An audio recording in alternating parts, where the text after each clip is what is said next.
Aos 105 anos de idade, Sete teve Enos. Depois do nascimento de Enos, Sete viveu mais 807 anos e teve outros filhos e filhas. Ao todo, ele viveu 912 anos e depois morreu. Olá, bem-vindos. Este é o Comentário Bíblico João 8:32. Olá, é mesmo um enorme privilégio iniciar mais esta reflexão profunda sobre textos que atravessam milénios, textos que continuam a moldar a nossa compreensão da vida. Sem dúvida. Hoje vamos explorar um conceito que, de uma forma ou de outra, inquieta qualquer ser humano que para um bocadinho para pensar. A ideia de legado. Exato, a ideia de legado. O que é que realmente deixamos para trás quando o nosso tempo termina? Vamos fazer esta exploração focando a nossa atenção num texto muito específico, o livro de Gênesis, no capítulo 5, do versículo 6 ao 8. É uma passagem fascinante e, para nos guiar, temos aqui na nossa mesa de trabalho uma compilação de fontes muito ricas. Sim, temos apontamentos incríveis. Vamos cruzar as perspectivas da autora Ellen G. White, através das suas obras Patriarcas e Profetas e também Educação, e juntar a isso comentários teológicos muito densos de estudiosos como Klaus Westermann e Gerhard von Rad. É uma excelente fundação para a nossa análise de hoje. A missão desta nossa conversa é, no fundo, usar essas fontes para descodificar o que constitui a verdadeira grandeza de uma perspectiva bíblica. Perceber se é a longevidade ou a herança que se deixa. Exatamente.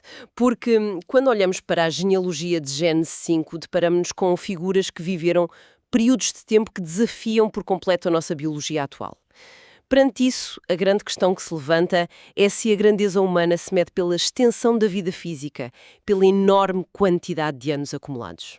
Ou será antes definida pela herança espiritual e moral que é passada às gerações seguintes? Nem mais. É reavaliar a métrica do sucesso humano. E é impossível ler os factos puros deste texto e não ficar um pouco atônito com os números que nos são apresentados. Gênesis 5 diz-nos que Sete teve o seu filho Enos aos 105 anos de idade. 105 anos. E depois do nascimento de Enos, Sete ainda viveu mais 807 anos, tendo outros filhos e filhas. Contas feitas, viveu um total de 912 anos. É impressionante. 912 anos. É quase um milénio de vida. Mal se consegue imaginar a quantidade de crises de meia-idade que o Sete deve ter tido ao longo de 9 séculos. É um cenário temporal que nos parece quase alienígena, de facto. Mas o que é verdadeiramente interessante nas nossas fontes, nomeadamente na análise de Ellen G. White no livro Patriarcas e Profetas, é que o foco não está na biologia do Sete. Está no papel vital que ele desempenha na narrativa. Claro, Sete não é colocado ali apenas como mais um nome numa longa lista telefónica de antepassados antigos. Ele representa um ponto de viragem absoluto na história bíblica. Ele surge como a substituição direta de Abel, que, como sabemos, tinha sido assassinado. Olhar aqui para os apontamentos sobre essa obra da Ellen G. White, note que ela menciona que os descendentes de Sete foram os guardiões do conhecimento do verdadeiro Deus. Sim, os preservadores da fé. Mas como é que isso se traduzia na prática? Porque o texto dá a entender que o mundo àquela altura já estava a caminhar rapidamente para uma corrupção e uma violência crescentes. Manter o conhecimento de Deus não deve ter sido todo um passeio no parque. De maneira nenhuma. É preciso visualizar o contraste que se vivia. O mundo estava a dividir-se. De um lado havia uma humanidade que se afastava cada vez mais do plano original do Éden, focada talvez na sua própria autossuficiência e arrogância. E do outro lado? Do outro lado surge a linhagem de Sete. A promessa divina de que a humanidade se multiplicaria continuava ativa, provando que a graça prevalece mesmo após a queda e após a tragédia terrível com Abel. A descendência de Sete assume então essa responsabilidade de preservar a invocação pública de Deus. Eles não se limitaram a ter uma crença privada silenciosa em casa. Exato, eles ergueram um estandarte de adoração e num ambiente cultural que lhes era cada vez mais hostil e indiferente. O que obriga a ter uma coragem imensa. No mundo onde a rebelião ganha terreno, escolher ser a âncora de esperança e a linha que preserva a fé é uma decisão pesada. E há aqui um detalhe nas nossas notas que me chamou muita atenção. Qual detalhe? À primeira vista parece apenas uma curiosidade linguística, mas tem um peso enorme. Estou a falar do nome que Sete escolhe dar ao filho. Enos. O texto foca-se bastante neste nascimento específico. Sim, é um momento central. Qual é o significado teológico de escolher esse nome numa época em que as pessoas viveriam quase 1000 anos e deviam sentir-se quase indestrutíveis? Bem, essa é uma das contradições mais belas de todo o texto bíblico. A palavra hebraica para o nome Enosh, que é Enosh, tem um significado muito particular. Para se perceber bem, convém fazer uma distinção linguística e teológica. Certo. Existe a palavra Adam, que é como se fosse o termo científico para a nossa espécie. Refere-se à humanidade em geral, aquela humanidade que foi feita do pó da terra. A humanidade como um todo. Exatamente. Mas a palavra Enosh é muito mais íntima e descritiva. Imaginemos a palavra Enosh como a descrição da humanidade num dia em que estamos doentes, fracos e dolorosamente cientes de que não vamos durar para sempre. Uma humanidade frágil. Sim, Enosh carrega a ideia de fraqueza, de vulnerabilidade profunda e, acima de tudo, de mortalidade. É uma ironia tremenda se pensarmos nisso. Eles vivem 900 anos. São autênticos tanques de guerra biológicos para os nossos padrões modernos, com uma força e uma longevidade absurdas. E a decisão de Sete é chamar ao filho algo que na prática significa mortalidade. Ou fragilidade, sim. É como se no auge da força humana ele fizesse questão de colocar um sinal de stop na própria família. É uma declaração teológica muito intencional através de um nome. O que isto nos diz é que esta linhagem que invoca a Deus de forma pública e que é guardiã do conhecimento divino tem em simultâneo uma consciência claríssima da sua própria fragilidade. Um paradoxo incrível. É mesmo. Eles são os grandes pilares da espiritualidade na Terra, mas recusam-se a ter a ilusão de serem invencíveis. O que, se pensarmos bem, vai completamente contra a nossa intuição de como as religiões ou os movimentos de poder funcionam na sociedade. Normalmente, quem detém o monopólio da verdade ou da liderança espiritual tende a projetar uma imagem de força inabalável de superioridade. Sem dúvida. Mas aqui a base da adoração parece ser precisamente a humildade extrema.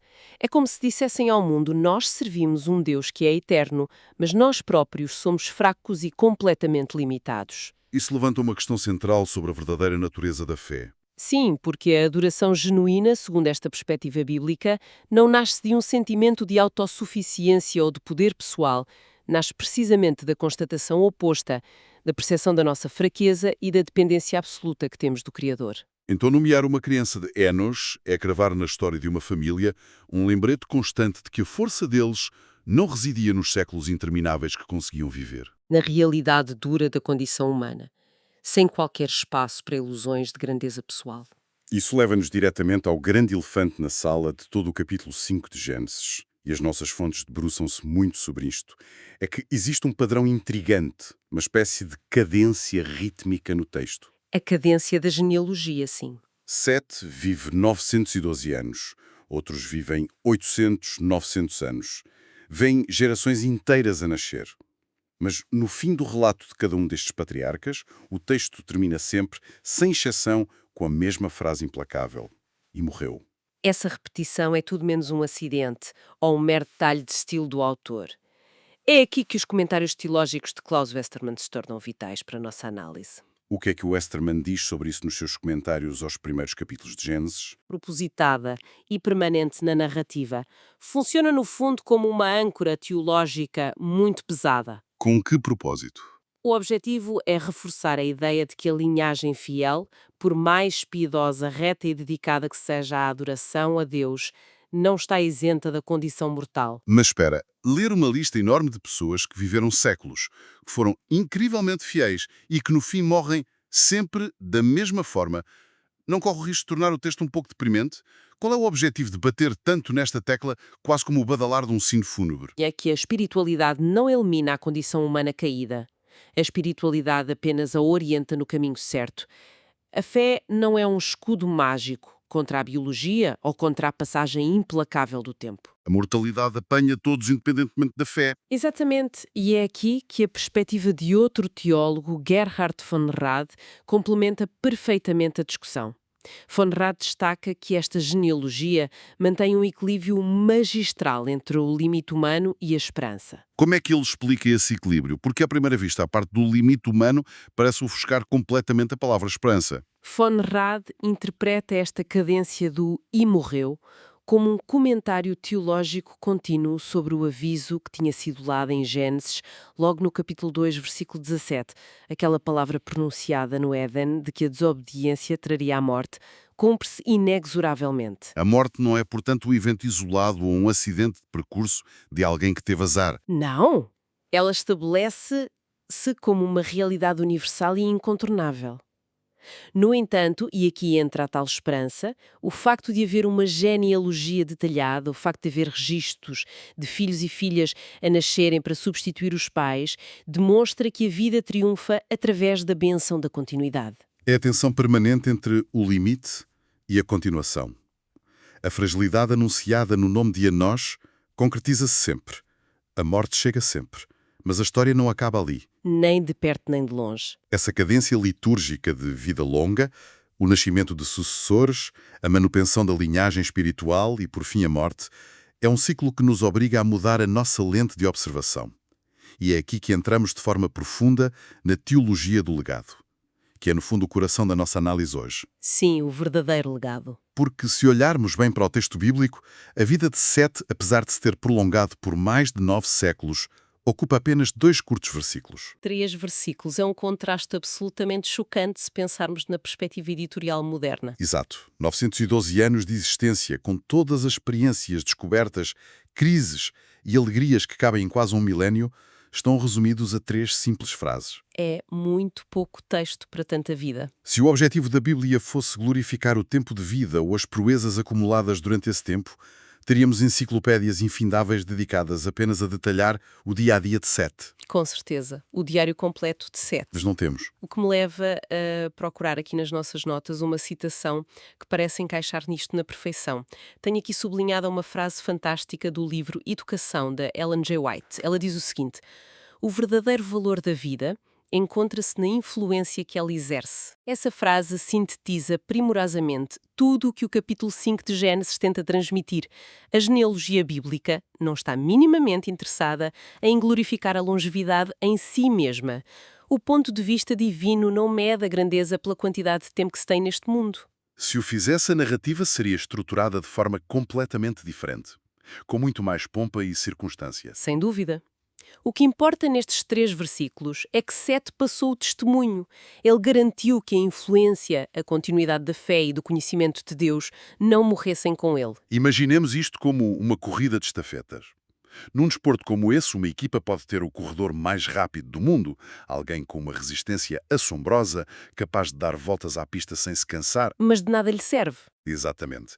Não importa absolutamente nada o quão rápido ou o quão longe esse atleta corre, se no final do seu percurso ele deixar cair o testemunho para o chão e não o entregar em segurança ao próximo corredor. Sete correu a sua maratona pessoal de 912 anos, mas o seu grande feito, o seu verdadeiro trunfo, foi ter entregado o testemunho espiritual a Enós, num ambiente propício à invocação a Deus. A analogia da corrida de estafetas é muito precisa para ilustrar isto. A Bíblia sublinha que viver uma vida longa e próspera perde o seu significado do ponto de vista eterno se não houver um propósito espiritual subjacente que seja transmitido à geração seguinte. O legado material fica para segundo plano. Totalmente. O legado que estamos a falar não tem a ver com monumentos de pedra, nem com a acumulação de riqueza ou com deixar um império construído.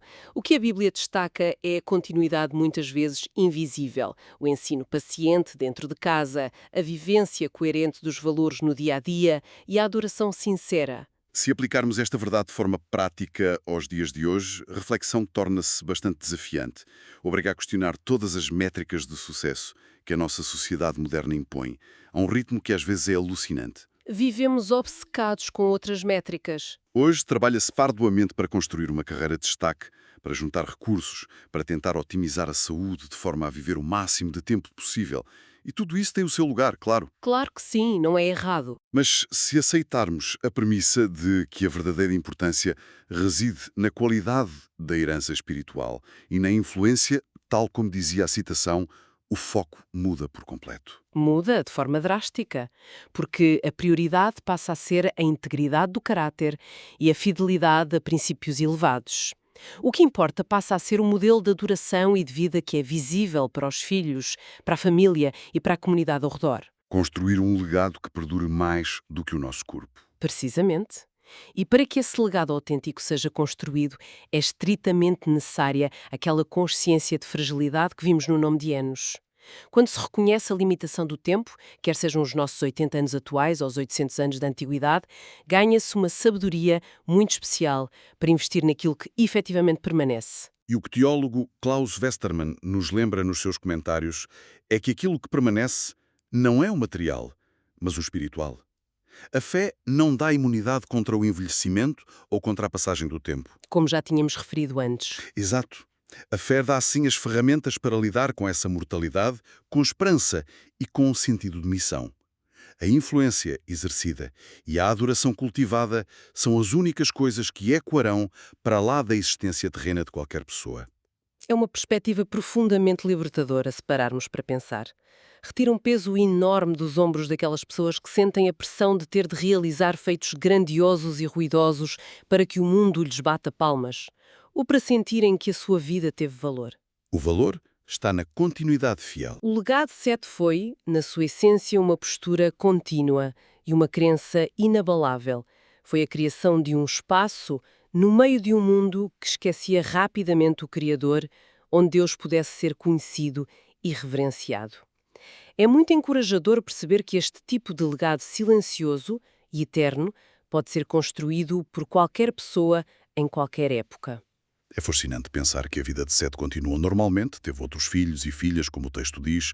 Explicitamente houve certamente muito trabalho, houve construção de família, houve as normais alegrias e tristezas ao longo de séculos de história familiar. Uma vida cheia de eventos, do cotidiano. Sim. Mas de todo esse vasto oceano de experiências, o que o autor do livro de Gênesis fez questão de registar, filtrando tudo o resto, foi a linha contínua da fé. O contraste entre os impressionantes 912 anos de vida e a frieza da simples frase "e morreu" é talvez o maior lembrete de humildade que podíamos pedir.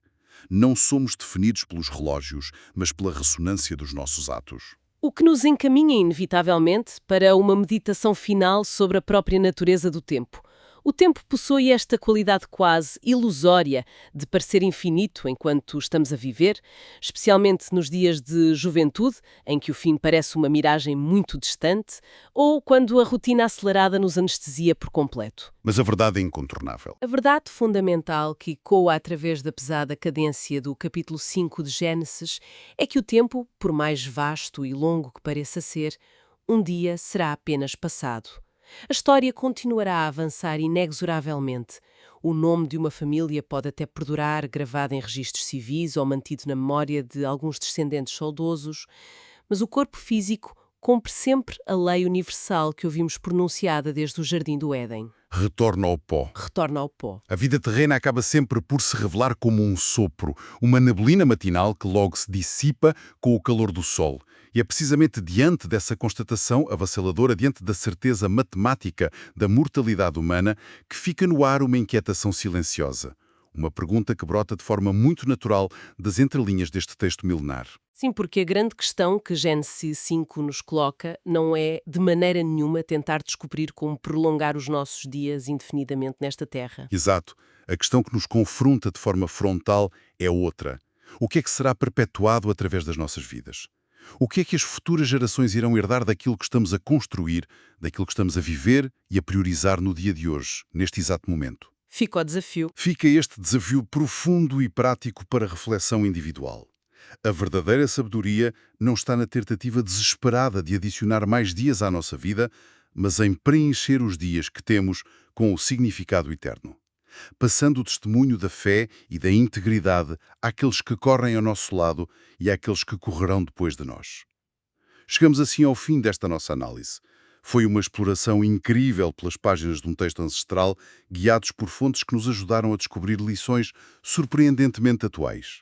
Que a curiosidade para continuar o estudo permaneça viva, sempre com um olhar atento àquilo que os textos sagrados têm a ensinar sobre nós mesmos e sobre a qualidade do legado que escolhemos deixar. Até à próxima.